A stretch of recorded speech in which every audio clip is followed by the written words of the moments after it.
নমস্কার বন্ধুরা, আজকের রাতটা আমার কাছে একটু অন্যরকম। সারাদিনের কাজের শেষে যখন সবাই ক্লান্ত, আমি তখন চলে এসেছি রান্নাঘরে রাতের খাবার তৈরি করতে।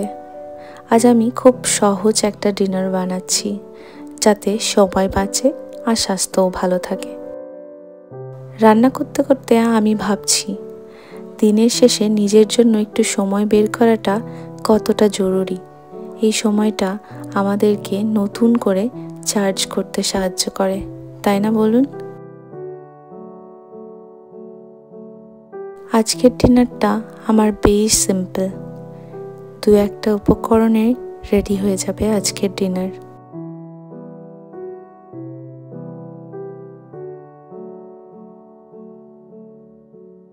আজকে রুটি, তার সঙ্গে এই বেগুন ভাজা অল্প তেলে। স্বাস্থ্যের কথা মাথায় রেখেই এই অল্প তেলে বেগুন ভাজাটা প্র্যাকটিস করেছি।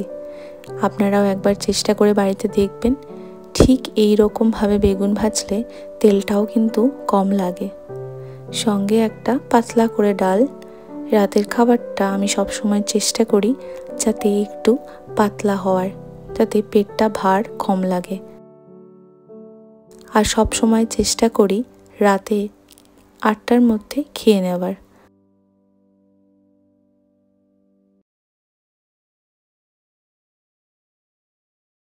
আমার রাতের খাবারে আমার দুজনের জন্যই হয়, আমার মেয়ে আর আমার হাজব্যান্ড। আমি ওই টুকটাক এদিক ওদিক খেয়ে নিই সন্ধ্যাবেলাতেই, তারপরে আর আমার খাওয়ার সুযোগও হয় না, সময়ও হয় না, আর ইচ্ছেও পায় না। তারপরে নিজের জন্য একটু সময় বের করাটাও খুব দরকার। প্রথমত আমি আমার ছোট্ট বাগানটার কিছু গাছের যত্ন নিই। এই ছোট্ট ছোট্ট গাছগুলো যে রয়েছে, এগুলোর যত্ন নেওয়াটা আমার কাছে মনে হয় একটা বাচ্চা ছেলের সমান। এই গাছগুলোকে ছোট থেকে বড় হতে দেখা, আর এই গাছগুলোই আমার মনকে ভালো রাখে। এদের সতেজতা আমার ক্লান্তি দূর করে। আমি রান্না করতে করতেই ভাবছিলাম, দিন শেষে নিজের জন্য একটু সময় বের করাটা কতটা জরুরি। এই সময়টা আমাদের নিজেকে নতুন করতে, চার্জ করতে সাহায্য করে।